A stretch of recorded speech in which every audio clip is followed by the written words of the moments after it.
वसुदेवसुतं देवं कंसचाणूरमर्दनं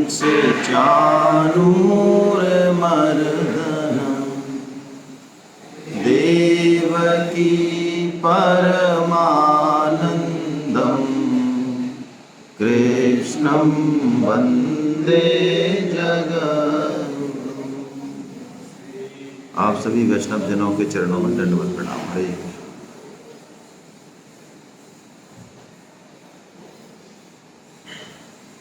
भगवान श्री कृष्ण कृपा से ये 3 दिवसीय गीता सेमिनार का आज तीसरा दिन है और आप सभी जनों को, भक्तजनों को दंडवत प्रणाम। इस तपोभूमि में 3 दिन तक गीता ज्ञान यज्ञ में भाग लेने के लिए।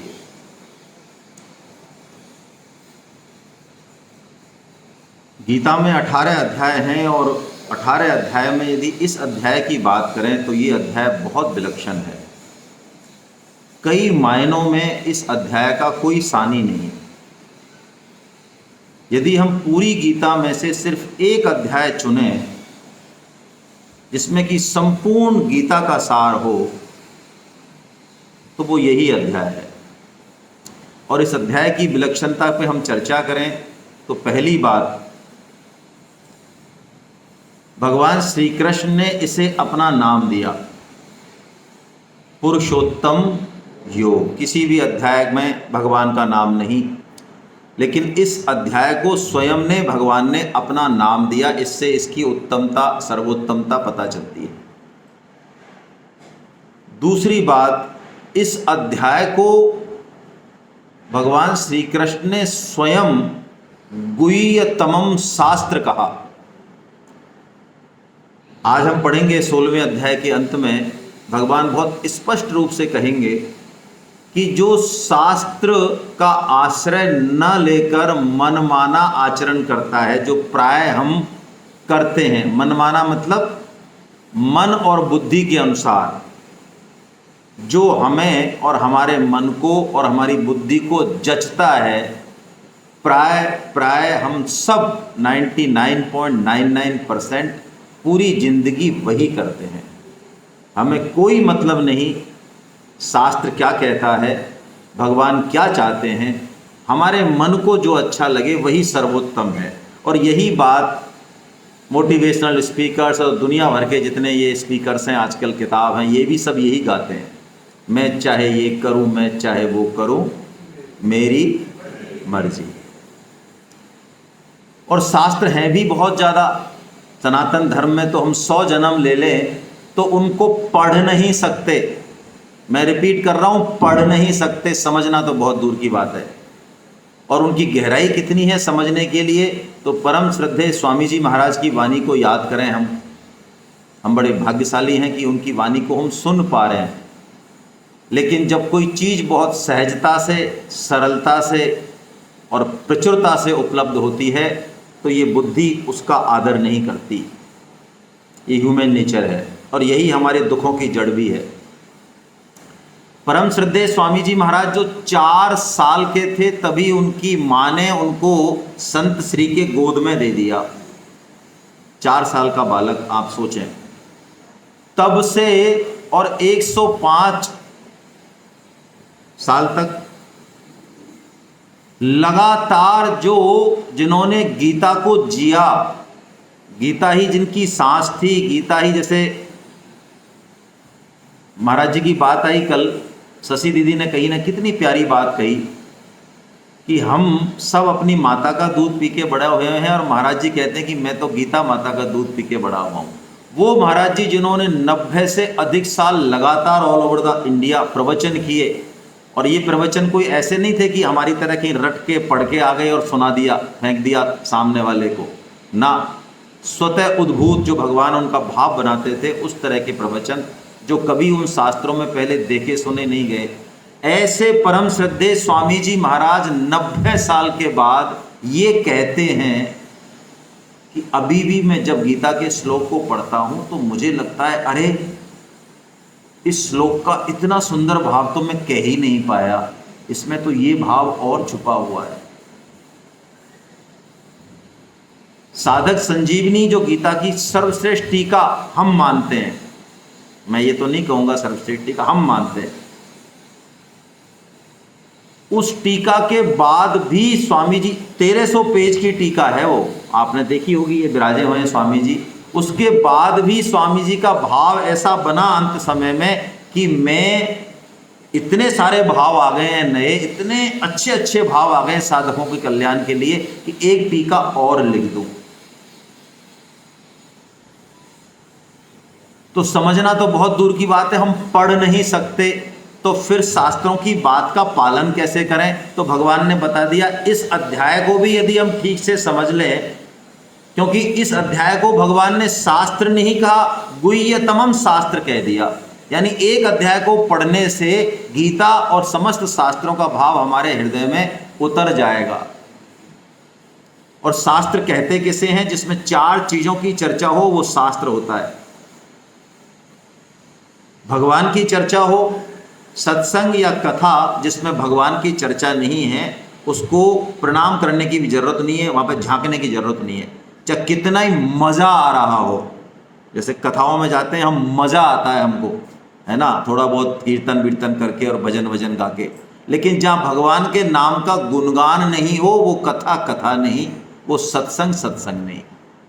भगवान का वर्णन, जीव का वर्णन यानी हमारा वर्णन, माया का वर्णन और इनका आपस में क्या इंटरलिंकिंग है ये वर्णन, जहां ये 4 वर्णन हो वो अपने आप में संपूर्ण शास्त्र है।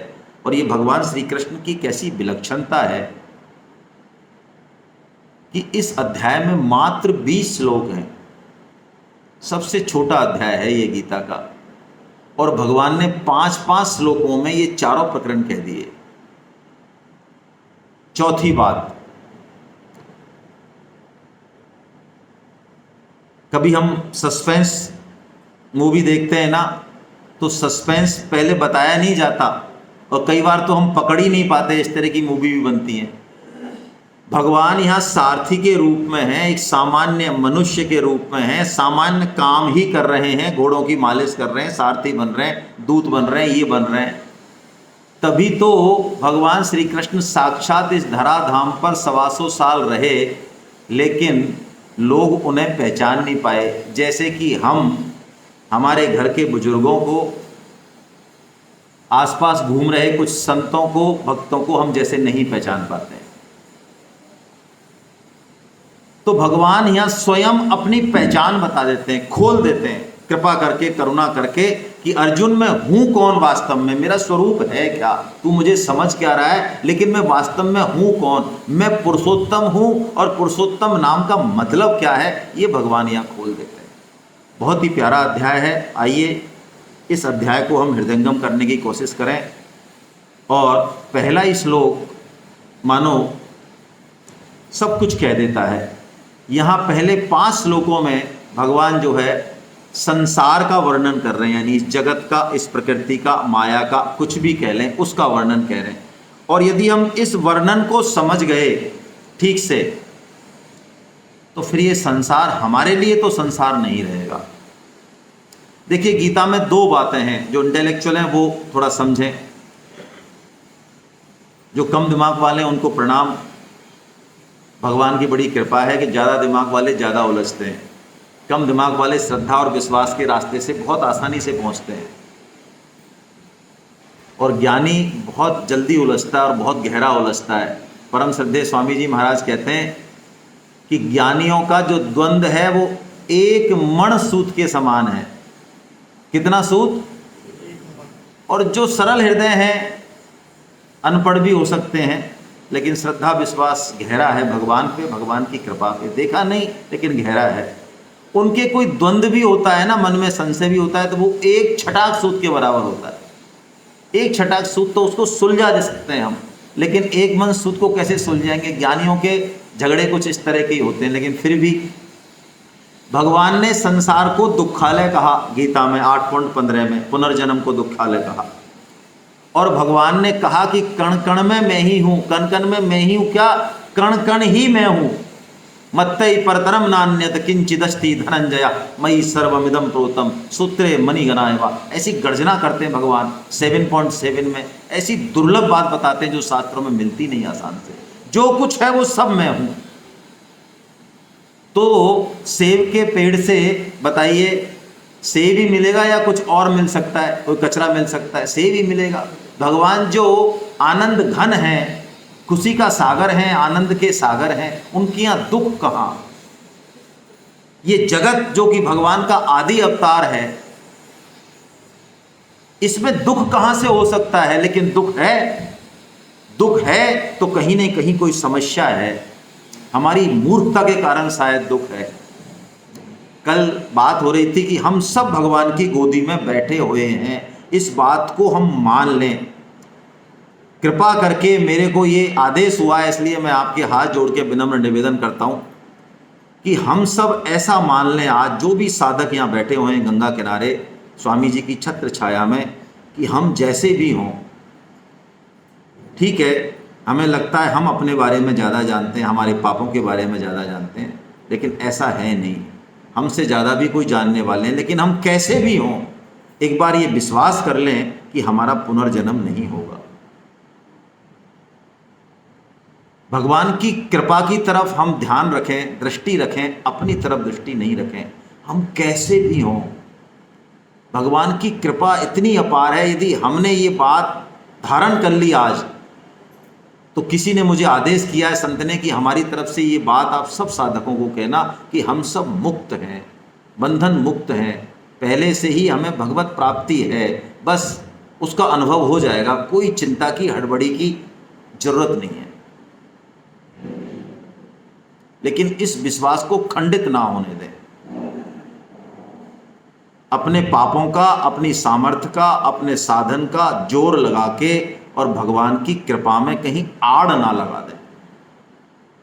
हमारा साधन सामर्थ्य भगवान की कृपा के आगे कुछ नहीं है।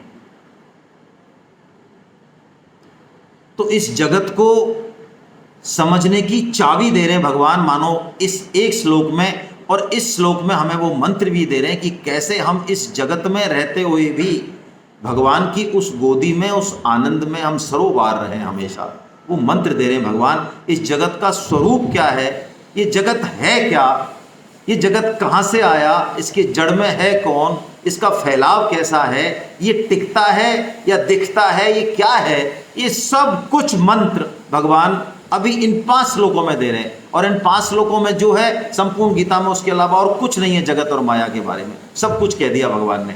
आइए हम श्रवण करते हैं पहले श्लोक का, फिर थोड़ी चर्चा करेंगे। ऊर्ध्वमूलमधः शाखम् अश्वत्थं प्राहुरव्ययम्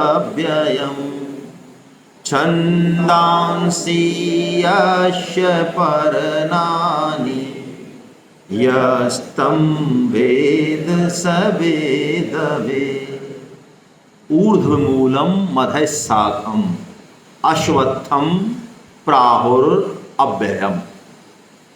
अश्वत्थम यानी पीपल। भगवान कह रहे हैं इस संसार वृक्ष का भगवान वर्णन कर रहे हैं, आपको दिख भी रहा होगा स्लाइड पे। भगवान कह रहे हैं संसार, ये जो वृक्ष है इसका मूल ऊपर की तरफ है, अधः शाखम नीचे की तरफ ये बढ़ता है, अश्वत्थम है, ये पीपल का वृक्ष है। 2 मतलब है अश्वत्थम के, परम श्रद्धेय स्वामी जी बताते हैं। अश्वत्थ का मतलब जो एक क्षण भी टिक नहीं सकता, लगातार चेंज होता है, वो अश्वत्थ। और अश्वत्थ का दूसरा मतलब होता है पीपल का वृक्ष। प्राहुर, प्राहु यानी कहा जाता है अव्ययम, अव्ययम यानी लगातार दिखता है। ये समझें, बड़ी गहरी बात भगवान ने कही। सामान्य जो पेड़ हैं धरती पे, उनकी जड़ कहाँ होती है? नीचे होती है। अच्छा, हमें किसी जड़ को यदि पल्लवित पुष्पवित करना है तो हम उसकी एक एक पत्ती पे, डाली पे स्प्रे कर दें या जड़ में पानी दे दें? चलिए, बहुत अच्छी बात है। अच्छा, पेड़ दिख रहा है या जड़ दिख रही है? जो दिख रहा है उसको पानी नहीं देना, और जो नहीं दिख रहा है उसको पानी दे रहे हैं। क्यों? पूरी पूरी गुत्थी सुलझाइए, यहीं पे छिपी हुई है। देखिए, मूल के बिना क्या पेड़ रह सकता है? और मूल में हम पानी क्यों देते हैं? क्योंकि हमें पता है यदि मूल में हमने पानी दे दिया तो एक कण, एक पत्ती, एक डाली भी नहीं बचेगी जहां पर पानी की जरूरत हो और पानी ना पहुंचे। ये संभव नहीं है। तो अब आप इस फार्मूले को पकड़िए, एक चरण से ही बहुत है, यही इसको ही पचा लें हम शाम तक। तो कि यदि हम एक भगवान की तरफ लग जाएं, उनकी बात मानना शुरू कर दें, तो आपको क्या लगता है आपके ऊपर कोई भी ऋण रहेगा? कोई भी कर्तव्य कर्म ऐसा रहेगा जो आप नहीं करें? एक जड़ में पानी देने से जैसे संपूर्ण वृक्ष की पुष्टि होती है, ऐसे ही एक भगवान की तरफ चलने से, उनकी बात मानने से हमारा सबका कल्याण होता है। हमें श्राद्ध और तर्पण करने चाहिए, ये कोई ढकोसला नहीं है। आजकल के छोटे मोटे पढ़े लिखे वैज्ञानिक, अवैज्ञानिक कहूंगा मैं तो, काई के वैज्ञानिक, वो श्राद्ध और तर्पण को ढकोसला बताते हैं। वो 022 फलाना फलाना नंबर मिलने से बंबई बात होती है और 011 मिलने से दिल्ली बात होती है, ये तो मानते हैं, लेकिन एक फलाना मंत्र से फलाने को आहुति पहुंचती, ये उनकी खोपड़ी में नहीं घुसता है। श्राद्ध तर्पण करना चाहिए, लेकिन जो भगवान की भक्ति में लगा है, उसके पितर, जिस दिन कोई उनकी 21वीं पीढ़ी तक भी कोई व्यक्ति भगवान की तरफ चलने का निश्चय भी कर लेता है ना, ऐसा मान लें उनके पितरों को जितनी तृप्ति और खुशी और आनंद मिलता है उतना किसी भी श्राद्ध और तर्पण से नहीं मिलता। हमारे ऊपर 3 ऋण होते हैं, पितृ ऋण, देव ऋण और ऋषि ऋण। ये 3 ऋण लेके हम पैदा होते हैं। मैं गवर्नमेंट जॉब में हूं, पाला पड़ता रहता है इंटेलेक्चुअल से, बड़े बड़े ऑफिसर से, है ना, so called officers, IAS RAS और बड़े बड़े, जितने बड़े ऑफिसर हैं उतना ही बड़ा जंजाल है। तो बड़ा $1 मिलियन प्रश्न आता है, हम पाप करते ही नहीं, हम बड़े अच्छे लोग हैं, परोपकार करते हैं, हमें गीता पढ़ने की क्या जरूरत? अच्छे होने का सर्टिफिकेट भी हमने दे दिया और हम पाप नहीं करते, ये सर्टिफिकेट भी हमने दे दिया बिना सिस्टम को समझे। ये 3 ऋण लेके हम पैदा हुए ही हैं। इन 3 ऋणों को हमको चुकाना ही चाहिए, लेकिन जो भगवान में लग जाता है उसके ये तीनों ऋण स्वतः ही चुक जाते हैं। अश्वत्थ यानी पीपल, पीपल की लकड़ी किसके काम आती है? यज्ञ करने के लिए। बहुत स्पष्ट संकेत है, मानो इस संसार में तिल मात्र चीज भी अपनी नहीं है, नहीं है, नहीं है। तो मिली क्यों है? मिली तो है गाड़ी, घोड़ा, पैसा, परिवार, संपत्ति, स्वजन, धन। क्यों मिली है? किसके लिए मिली है? यज्ञ करने के लिए। यज्ञ का मतलब हमारा कर्तव्य पालन। कर्तव्य पालन कैसे डिसाइड होता है? हमारी अहमता के अनुसार। अभी मैं पत्नी हूं तो मुझे पता है मेरा क्या कर्तव्य है, मैं पिता हूं तो मुझे पता है मेरा क्या कर्तव्य है, मैं पुत्र हूं तो मुझे पता है मेरा, मैं विद्यार्थी हूं, मैं भारत का नागरिक हूं, संकट है देश पे, धर्म पे, संस्कृति पे, तो मुझे पता है मेरा क्या कर्तव्य है। जब हम जो जैसे जहां हैं, हमारी अहमता के अनुसार हमारा कर्तव्य डिसाइड होता है। तो जितना भी ये सब कुछ मिला, ये इसलिए मिला, जिसका है उसी के पास जाएगा, उसी का ही रहने वाला है। फोकट में हम इसको सदुपयोग करके और अपना कल्याण कर लें, इसलिए ये मिला। और भगवान कह रहे हैं ये अव्ययम कहा जाता है नहीं। क्या मतलब है? देखिए, संसार एक क्षण भी स्थिर नहीं रह सकता। ये साइंस ने भी माना, शास्त्र तो चिल्ला चिल्ला के कह रहे हैं, लेकिन वो लगातार बना हुआ है, इस कारण हमें स्थिर दिखता है। अरे हम तो 10 साल पहले आए, ये बिल्डिंग ऐसी तो थी। आप कहते हैं संसार टिकता नहीं है, खूब तो टिक रहा है। वो पुल तो हम 250 साल से देख रहे हैं, टिक ही रहा है। देखिए, गंगा जी में हम उसी गंगा जी में दूसरी डुबकी नहीं लगा सकते। लगा सकते हैं क्या? नहीं लगा सकते। लेकिन गंगा तो वही है, हमें ऐसा दिखता है, लेकिन गंगा वही नहीं है। ऐसे ही इस जगत का सातत्य बना हुआ है, कंटिन्यूटी। तो भगवान कह रहे हैं अव्ययम दिखता है नहीं, नाश में ही जा रहा है, नाश में ही जा रहा है। इस बात को जो पकड़ लेगा वही ज्ञान योगी है। सांख्य योग में, ज्ञान योग में हमारे सुधीर यादव साहब पीछे आज इतनी अच्छी बात बता रहे, बड़ी प्यारी बात स्वामी जी महाराज की। जो बात आज सुनी है मैंने, जबकि मेरे हृदय में तो बहुत पहले से मुझे लगता है यही बात है, आज कंफर्म हो गई। स्वामी जी महाराज एक ऐसे कृपालु व्यक्तित्व हैं भगवान के, हमारे लिए आए हैं, जो वेदांत की उन गूढ़ बातों को, जिनमें हमारा प्रवेश संभव ही नहीं, उन बातों को हम जैसे अनपढ़ गंवारों को भी समझा सकते हैं। ये बात मैं नहीं कह रहा हूं, ये बात उन्होंने एक ऐसे व्यक्ति के मुंह से कही, दयानंद भार्गव जी का नाम सुना हो, जयपुर में महान वेदज्ञ हैं, वेदांती हैं महान। उन्होंने कहा जिस चीज में हम 10 दिन माथापच्ची करते हैं और हमारी माथापच्ची को ये गांव की महिलाएं तो छोड़ो, बड़े बड़े पंडित नहीं समझ पाते, उस बात को स्वामी जी की एक छोटी सी 2 रुपए की किताब का एक पन्ना हमें समझा देता है। बड़ी आश्चर्य की बात है, मुझे बड़ा आश्चर्य होता है। ये दयानंद भार्गव साहब कह रहे हैं। तो अव्यय ये है नहीं कहा जाता है। परम सद्य स्वामी जी ने कितना सिंपल फार्मूला दिया, आप सोचें और इसका विचार करें। देखिए, हम सब मतलब, मैं अपनी बात नहीं कर रहा, अपनी मतलब हमारे स्वरूप की बात नहीं कर रहा हूं, शरीर और संसार की बात कर रहा हूं। ये सब नाश में जा रहा है, ये बात हम सुन लेते हैं लेकिन अटैक नहीं करती, हैमरिंग नहीं करती। यदि ये अटैक कर जाए ना, तो मैं आपको बता दूं, हमारा बिना गीता सुने भी बिल्कुल लाइफ स्टाइल चेंज हो जाए।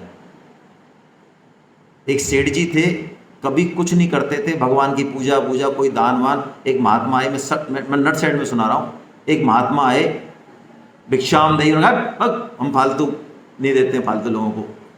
तो उन्होंने कहा ठीक है, हम ऐसे मांगते भी नहीं है, लेकिन अरे सेठ हो ऐसे कह के वो चले गए। क्या देख रहा हूं मैं तेरे ललाट पे? सेठ जी की हालत खराब हो गई। अरे महाराज क्या हो गया? अरे छोड़ यार, तू टेंशन में आ जाएगा। कुछ नहीं, मेरे को अचानक दिख गया भैया। उसने देखा ये तो टिका लग गए कि भाई देख, तेरे पास 7 दिन है यार, 7 दिन है तेरे पास मात्र, इसके बाद क्या कर सकते हैं? काल से कौन लड़ सकता है? सेठ जी को एक दिन में 20 लोगों ने टोका कि महाराज आप वो सेठ ही नहीं रहे। पत्नी ने भी टोका, ग्राहकों ने भी टोका, पड़ोसी ने भी टोका, क्योंकि सेठ को लग गया कि अब 7 दिन है, अब उसका सोचने का, बोलने का, रहने का तरीका बदल गया। परम श्रद्धेय स्वामी जी इतनी $1,000,000 बात कहते हैं कि यदि हम इस हॉल में एंटर हुए सुबह 9 बजे, हालांकि हम सुबह 9 बजे नहीं होते हैं, नाश्ते पे होते हैं, 9 बजे यदि हम यहाँ एंटर हुए और 11 बजे फिर निकलेंगे हम चाय के लिए, तो ये तो पक्की बात है कि हम जिए चाहे कितने ही साल, लेकिन 2 घंटे तो हमारे कम हो गए। इसको तो कोई झुटला नहीं सकता। जिए तो हम चाहे कितने ही साल, ये तो एक ऐसा नशा है हमारे अंदर, विवेकवान कहलाते हुए भी हर दिन मंडे टू संडे एक दिन खाली नहीं जाता जिस दिन मौत तांडव नहीं करती। किसी जाति और वर्ण का ऐसा कोई नहीं है कि साहब हमारे यहाँ जाति में तो नहीं मरते, ऐसा कोई स्थान नहीं है साहब ऋषिकेश में गीता भवन नंबर 5 में आगे अब यहाँ सेफ्टी है साहब, यहाँ नहीं मरेंगे, बाहर निकलते मरेंगे। अभी तो हम 5 साल के साहब, अभी हमारा नंबर नहीं है। कोई जाति, कोई वर्ण, रोज हम सुनते हैं तीये की बैठक के समाचार सुनते हैं अखबार में, लेकिन कहीं भी हैमरिंग नहीं होती। एक ऐसा नशा, एक ऐसी मधांधता है हमारे अंदर। कहीं ना कहीं शर्मा जी गए, गुप्ता जी गए, चौधरी जी गए, जाते रहेंगे, लेकिन यार हम अभी जाने वाले नहीं। अच्छा कितनी उम्र है? अरे कितनी हो भाई साहब, कितनी हो? 70 क्यों? हाँ 70 है तो क्या हुआ भाई साहब, 90 है तो क्या हुआ, और 5 है तो क्या हुआ, और 10 है तो क्या हुआ? अभी हम जाने वाले नहीं है। स्वामी जी बहुत स्पष्ट शब्दों में कह रहे हैं, हम जा ही रहे हैं, यही सत्य है। जो ये बात समझ गया कि हम मर ही रहे हैं, वही जी गया वास्तव में। इसको कहा भगवान ने अव्ययम। और भगवान ने कहा जो ऐसे जान जाता है इस संसार वृक्ष को, वो मान लो संपूर्ण वेदों को जान गया। वेदों का जो तत्व है भगवान कहते हैं वो उसको जान गया। और भगवान ने आगे यहाँ वही चीज बताई जो हमने ले ली है ऊपर के श्लोक में। तो अब जो भगवान बात कर रहे हैं कि इस संसार वृक्ष की जड़ में परमात्मा है, और संसार में तो राग द्वेष है, दुख सुख का द्वंद्व है, हम बड़े उलझ जाते हैं, इसमें भगवत स्वरूप नहीं देख पाते। तो इस द्वंद्व को, इस संसार वृक्ष को हम कैसे काट दें और उस जड़ तक पहुंच जाए, वो तरीका भगवान बताते हैं। ये वृक्ष बहुत लंबा है। वृक्ष का मतलब करोड़ों जन्म हमने लिए, उनमें करोड़ों कर्म किए, अरबों कर्म किए, वो सब ये वृक्ष की शाखाएं हैं। इतने जन्म, इतना लंबा चौड़ा वृक्ष है ये कटेगा कैसे? भगवान कहते हैं मैं तेरे को एक ऐसा शस्त्र देता हूं जिससे ये फटाफट कट जाएगा। वाह क्या बात है, कितना ही बड़ा हो चाहे। स्वामी जी इस श्लोक को समझाते समय कहते हैं कि आपको मान लो एक ट्रक रुई जलानी हो और एक पावर रुई जलानी हो, तो पावर रुई की तो एक तीली बहुत है, और एक ट्रक के लिए है एक ही, दोनों के लिए एक ही। तो भगवान का ये जो शस्त्र है ये ऐसा है कि वृक्ष चाहे कितना ही लंबा हो, खत्म है। और देखिए इस शस्त्र को पकड़ लेंगे तो इस संसार में रात और दिन नाचते कूदते होते हुए भी हमारे प्रारब्ध के अनुसार जो सुख भोग हैं वो भोगने पड़ेंगे। आप यदि लग्जरी फैमिली में हैं तो भाग नहीं सकते, गीता भागने को कहती भी नहीं है। लेकिन इस श्लोक को यदि समझ गए तो फिर संसार में जीने की कला आ जाएगी। जैसे परम श्रद्धेय रामकृष्ण परमहंस जी कहते हैं कि कटहल को यदि काटना हो तो हाथों में तेल लगा लेना चाहिए। तेल, ये शस्त्र कौन सा है उसको भगवान बता रहे हैं। मैं ऊपर के श्लोक की सिर्फ नीचे की लाइन पढ़ रहा हूं। भगवान कह रहे हैं ये संसार की जो ममता है, अहमता, ही हमारे अंदर बहुत जोर से गड़ी हुई है, सुन सुन के भी छूटती नहीं है। अश्वत्थमेनं सुविरूढ़ मूलम असंग शस्त्रेण दृढ़ेन चित्वा। कैसी बात करें भगवान कि बहुत गहरी जड़ है, ये बहुत गहरा घुसा हुआ है संसार हमारे, लेकिन मैं शस्त्र दे रहा हूं। कौन सा शस्त्र है? असंग शस्त्रेण दृढ़ेन चित्वा। क्या बात है, असंगता रूपी कुल्हाड़ी से तू इसका छेदन कर दे अर्जुन। असंगता का मतलब ऊपर से तो लगे कि हम पूरी तरह से इन्वॉल्व हैं, हर कर्म में पूरी तरह से इन्वॉल्व रहें, हर घर में रहें, फालतू की वैराग्यपना नहीं दिखाएं फोकटिया गीता पढ़ के, लेकिन अंदर से बिल्कुल तार जो है भगवान से जुड़ा रहे, कहीं भी जुड़ाव हो ना। लगे तो सही, जुड़ाव है, बहुत लगेगा। इसीलिए तो ग्रस्त के जो संत होते हैं उनको बहुत बिरला ही पहचान पाता है। परम श्रद्धेय भाई जी महाराज जो रात दिन ग्रस्त में रहते हुए ये जितने भी ग्रंथ गीता प्रेस से छप रहे हैं, सारे उपनिषद पुराण जो 50-50, 100-100 रुपये में हम लेके और हम कहते हैं हम पढ़ लेते हैं, आज ये हमारी सनातन धर्म और संस्कृति कहीं गहरे गड्ढे में गिरी होती यदि सिर्फ भाई जी ना होते तो। आप देखते हैं हर गीता प्रेस के नीचे, किताब के नीचे लिखा रहता हनुमान प्रसाद पोद्दार। ये भाई जी जिन्होंने गीता को, रामायण को, पुराणों को रात और दिन दीपक की तरह जलते हुए और उनको इस फॉर्म में लाके दे दिया कि कम से कम, और हमारे घर में है, हम पढ़ सकते हैं उनको।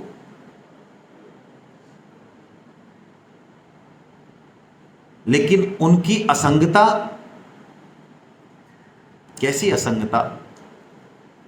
एक बार एक महात्मा ट्रेन में जा रहे थे और महात्मा जी के पास अटैची भी थी और भी सामान था। तो हमारे जैसे पढ़े लिखे लोग कहते हैं सफारी की अटैची लेके घूम रहे महाराज है, महात्मा जी बन रहे हैं। अच्छा एरोप्लेन से उतर के आ रहे हो आप तो महात्मा जी। मतलब महात्मा को जैसे कोई बिल्कुल ही पहाड़ों पे भूखे मरते नंगे रहना ही चाहिए, ऐसा हमने एक सर्किट खींच रखा है दिमाग में। तो सेठ जी ने भी थोड़ा सा महात्मा जी को कहा, महात्मा जी कुछ नहीं बोले। ट्रेन रुकी और बेंच पे आके बैठ गए, सेठ जी भी बैठ गए और ट्रेन चलने लगी तो महात्मा जी ने जैसे सेठ उठने लगा उसके हाथ पकड़ लिया। सेठ ने कहा क्या कर रहे हो महाराज, ट्रेन जा रही है। क्यों, क्या हो रहा है? तो ट्रेन, अरे मेरी अटैची है महाराज, उसमें तो अटैची तो मेरी भी है भाई। अरे मेरा सामान है तो सामान तो मेरा भी है भाई। इतने बलिष्ठ थे कि सेठ जी छुड़ा नहीं पाए कि देख ये फर्क है, मेरे पास सारा सामान होते हुए भी मेरी उसमें पकड़ नहीं है। हाँ सदुपयोग तो हो रहा है लेकिन तेरी उसमें पकड़ बहुत ज्यादा है।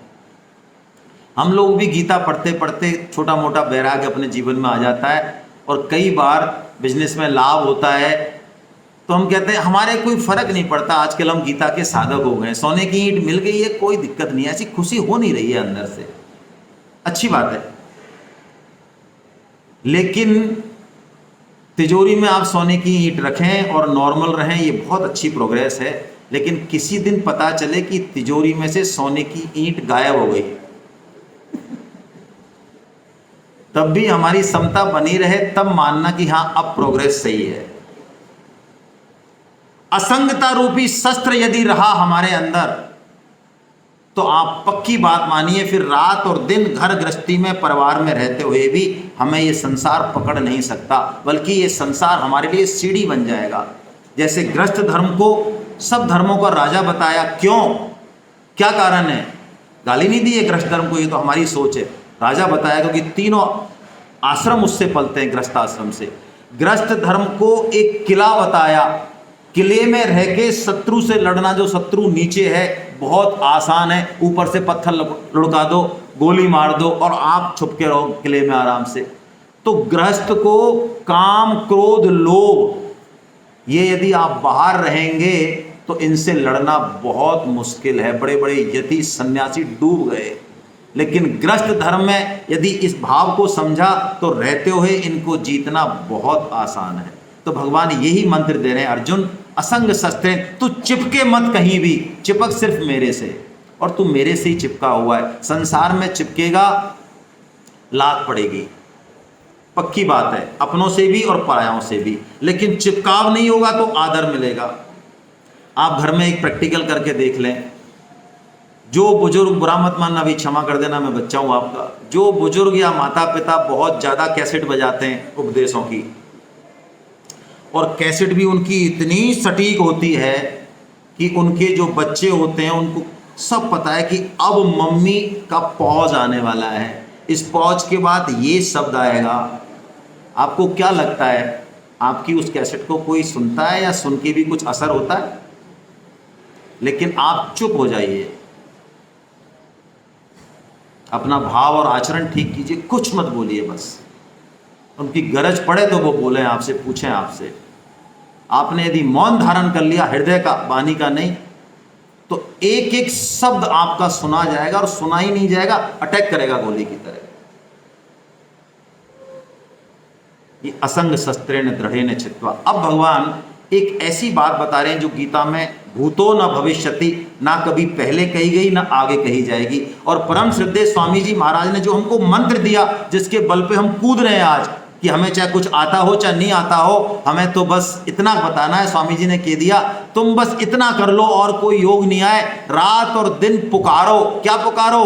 हे नाथ, हे मेरे नाथ, मैं केवल आपका हूं, आप कृपा करो, मैं आपको भूलूं नहीं। ये मंत्र जो निकला परम श्रद्धेय स्वामी जी महाराज ने, वो यहां से निकला। मैं एक उदाहरण देता हूं। आप मान लो रिलायंस में काम करते हैं, और रिलायंस में काम करके आप जयपुर आ गए, आपको ज़रूरत है 50 लाख रुपए की। तो जो धीरू भाई अंबानी या मुकेश भाई अंबानी जो भी हैं, वो तो आपसे किसी को कहे नहीं कि ये मेरा मैनेजर है, और आप कहते फिरें वहाँ जौहरी बाजार में कि हम मुकेश भाई के, अंबानी के मैनेजर हैं, तो आपकी कोई बात सुनेगा? आप समझिए, हम कहते रहें कि हे नाथ मैं केवल आपका हूं, और भगवान ना कहें, तो कोई मतलब है इसका? अरे भगवान ने घोषणा कर दी, सारा काम भगवान कर ही चुके, 99.99% हमको तो बस स्वीकृति देनी है। भगवान घोषणा कर चुके हैं खुद ही। कैसा प्यारा श्लोक है। भगवान कैसी, मान लो हृदय खोल रहे हैं भगवान इस अध्याय में। ममेवांसो जीवलोके जीवभूता सनातना मनसष्ठानीन्द्रियाणि प्रकृतिस्थानि कर्षति। ममेव वांसो, माम एव अंशो, एव लग जाता है वहां पे। संस्कृत के बताते हैं केवल और केवल, भगवान कहते हैं तू केवल मेरा है और किसी का। सनातना, हमेशा से, ऐसा नहीं है आज कल से, हमेशा से। लेकिन तूने किया क्या? घर की बढ़िया जो है दाल रोटी, बढ़िया देसी घी को छोड़ के और पिज्जा बर्गर में कूद गया तू। मनसष्ठानि इंद्रियाणि, ये मन और इंद्रियों के सहित तुझे लगता है कि इस प्रकृति में, इसमें सुख ज्यादा है। आज सुबह स्वामी जी महाराज की जो वाणी थी, कितनी जबरदस्त बात उसमें से निकल के आई। ये ही संस्पर्जा भोगा 5.22 पर चर्चा की थी स्वामी जी महाराज ने।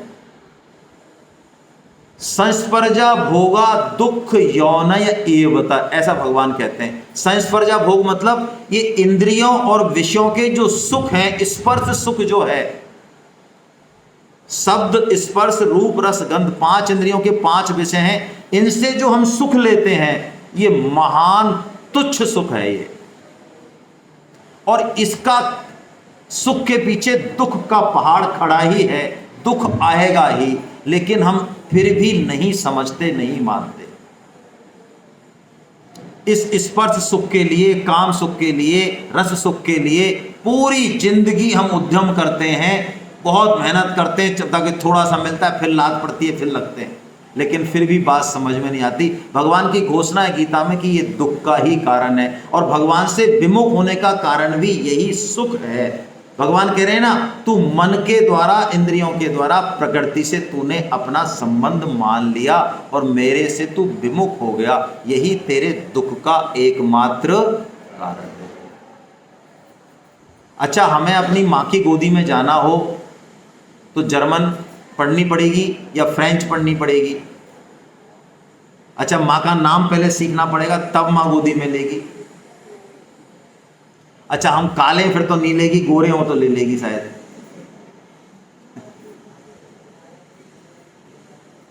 राजा जनक ने घोषणा की कि मेरे राज्य का जो सबसे सुंदर बच्चा है उसको कल इनाम दिया जाएगा। अष्टावक्र जो राजा जनक के गुरु हुए बाद में, 8 जगह से टेढ़े, बिल्कुल काले कलूट, देखते ही जिनको हंसी आए, घिन आए, उनकी मां उनको, ये कौन आवाज कर रहा है बाहर, एक जना जाके इनको डांट के आओ। उनकी मां उनको गोद में लेके पहुंची। जैसे ही राजा जनक ने अष्टावक्र शिशु को देखा, बड़े आनंद से मां उसको गोद में लेके बैठी, तो राजा जनक ने उसको बुलाया और उससे कहा, क्या मेरे अनुचरों ने ठीक से घोषणा नहीं की, या तुमने ठीक से घोषणा सुनी नहीं? तुम्हें पता है ना आज क्या कंपटीशन है? तो उन्होंने कहा, हाँ मुझे ठीक से पता है, आज दुनिया के सबसे सुंदर बच्चे को आप इनाम देने वाले हैं, और मेरा बच्चा इस दुनिया का सबसे सुंदर बच्चा है।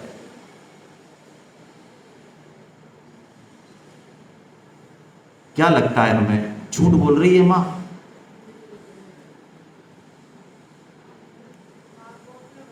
हम जैसे भी हैं, अरे मां तो एक जन्म की है, मां सुहृदय नहीं है,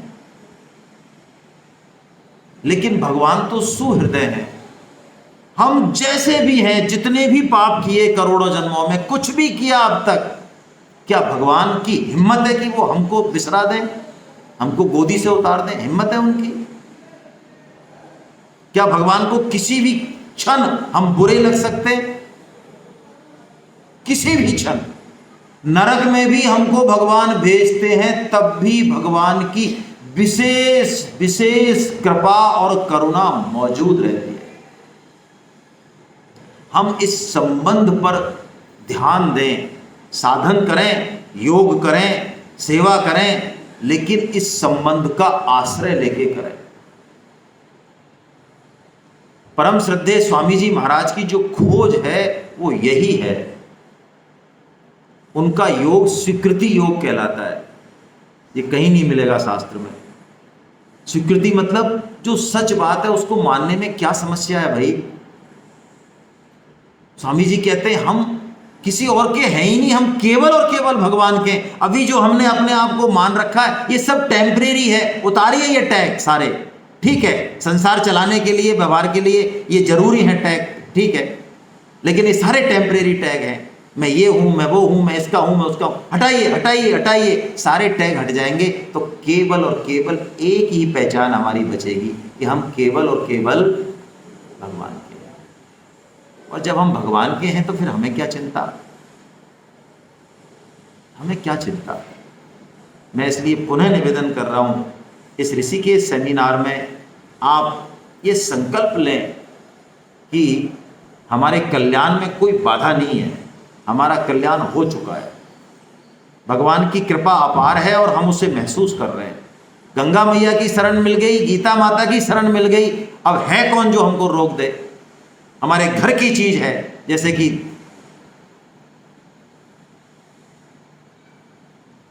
तिलक जी घोषणा करते हैं, क्या आवाज है उनकी, अंग्रेज थर्रा गए। मराठी में बोलते थे वो, स्वराज मेरा जन्म सिद्ध अधिकार है, मैं इसे लेकर रहूंगा, कोई रोक के तो बताए। ऐसे ही भगवत प्राप्ति, अपने घर जाना, ये मेरा अधिकार है, हमारा अधिकार है, कोई रोक नहीं सकता हमें। लेकिन क्या हमने उसे अपना माना, अपना घर माना? ये बात है। और मैं, देखिए, हम संसार में कुछ भी करें, कितनी भी कला कौशल सीखें, परोपकार के काम करें, बहुत ऊंचे ऊंचे काम करें, नाम हो जाए दुनिया में, कोई बात नहीं, बहुत बढ़िया है। लेकिन मैं आपको सच्ची बात कह रहा हूं, ये सब जीरो है। मैं बहुत स्पष्ट रूप से कह रहा हूं, रिपीट कर रहा हूं, आप कितने भी सुंदर से सुंदर काम करें, ये सब जीरो है। आप जीवन में 10 जीरो इकट्ठे करें कि 20 जीरो इकट्ठे करें, उनका टोटल जीरो ही रहने वाला है। लेकिन यदि हमने इस एक को पकड़ लिया तो हमारा एक छोटा सा जीरो भी हमें 10 तक पहुंचा देगा। भगवान की आज्ञा का पालन, भगवान की बात का प्रचार, गीता का प्रचार, ये हमारा मुख्य काम होना चाहिए। मैं नौकरी करता हूं, मैं बिजनेस कॉर्पोरेट हूं, मैं बहुत बड़ा अधिकारी हूं, मेरे पास समय नहीं है, ये सब फालतू की बातें हैं, डुबोने वाली बातें हैं हमें। और मैं हृदय से आप सबकी तरफ से धन्यवाद देता हूं हमारे शशि भूषण जी और इनकी धर्म पत्नी शालिनी मैडम, मैं नाम भूल जाता हूं, शालिनी जी, कि देखिए ये इस भाव को हमारे हृदय में प्रतिस्थापित कर रही हैं। स्वामी जी की वाणी हमें सुनने को मिल रही है। मैं कहता हूं इनको लाखों सलाम। हम सब इनका स्वागत करें ताली बजाकर।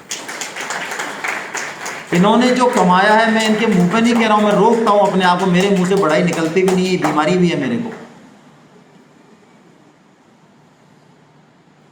लेकिन इन्होंने जो किया है, ये इनको खुद को भी नहीं पता कि इन्होंने क्या किया है। किसके हृदय में 10 साल 20 साल बाद कब जीवन के किस मोड़ पे इनके लिए थैंक्स निकलेगा और वो रॉयल्टी इनको मिलेगी, ये कैलकुलेशन हम और आप और ये नहीं कर सकते।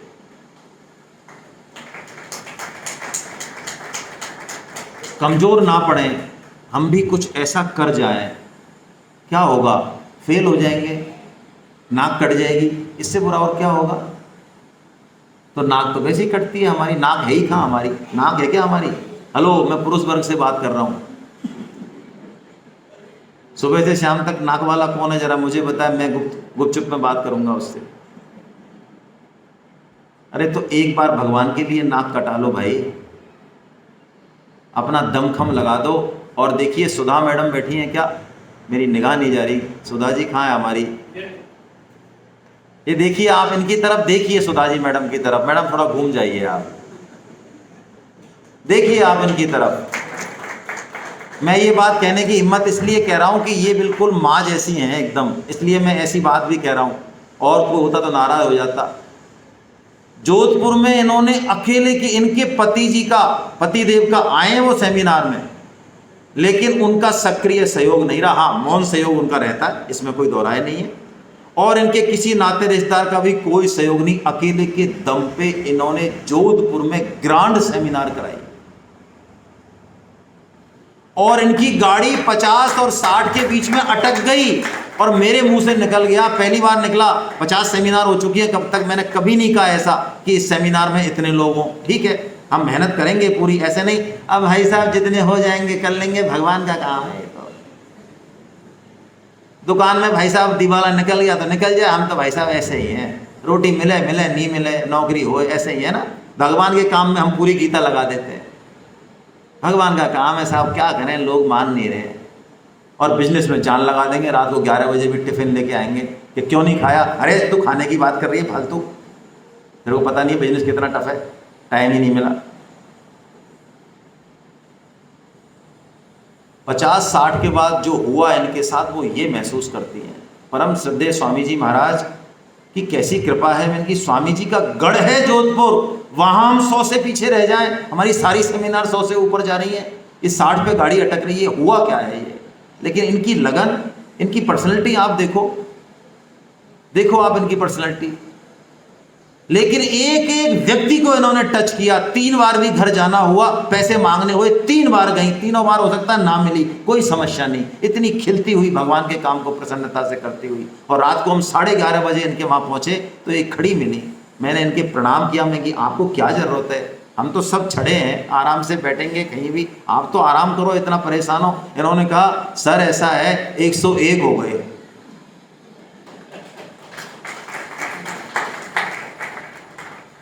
कैसी बात है,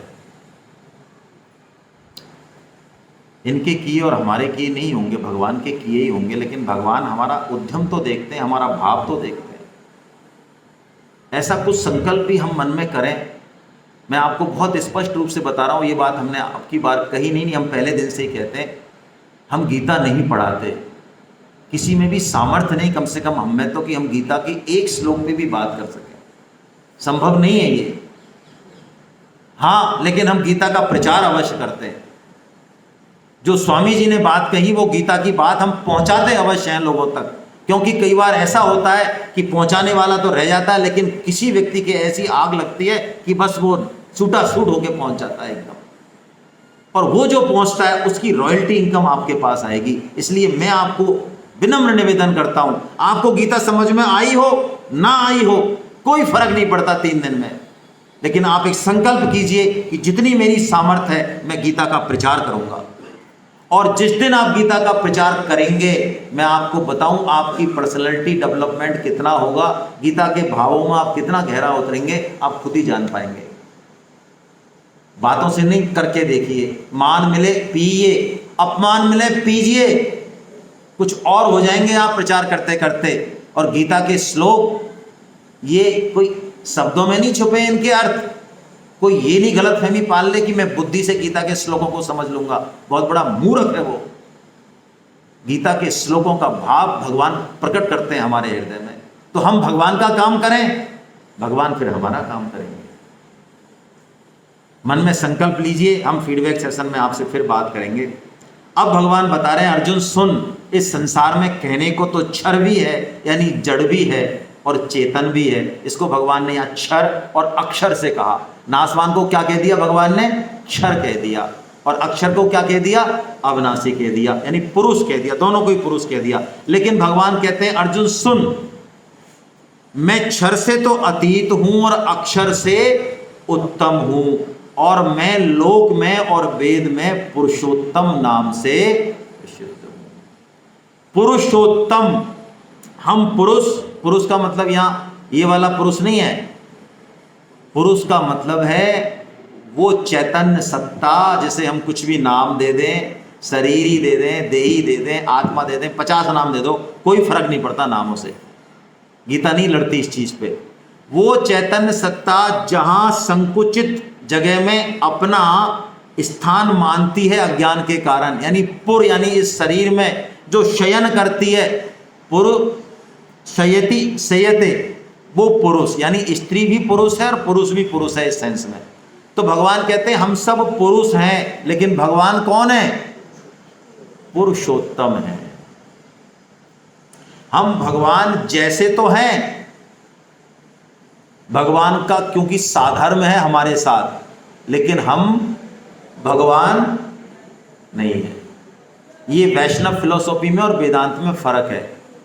वेदांती कहते हैं अहम ब्रह्मास्मि, मैं ही भगवान हूं, लेकिन वैष्णव ऐसा नहीं मानते। वैष्णव अपने आप को भगवान का दास मानते हैं। और भगवान कहते हैं अर्जुन, लास्ट का श्लोक, ये इति गुह्यतमम शास्त्रम इदम मुक्तम मया नघा, ये गुह्यतम से गुह्यतम बात मैंने अपने आप को एक्सपोज कर दिया, ये भी बता दिया तू कौन है, तेरा मेरे से क्या संबंध है और मैं कौन हूं, ये सब कुछ मैंने बता दिया।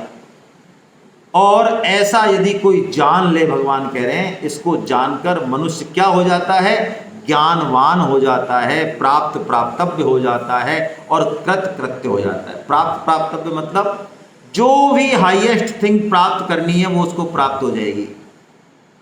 जो भी कृत कृत्य जो करना है कि यार मेरे को ये काम करना है, सबसे ऊंचा काम मैं ये करना चाहता हूं, भगवान कहते हैं वो कृत कृत्य है, बस सब कुछ कर लिया उसने। ऐसा भगवान ने कह के इस अध्याय को जो है पूर्ण किया। हरे कृष्णा हरे कृष्णा।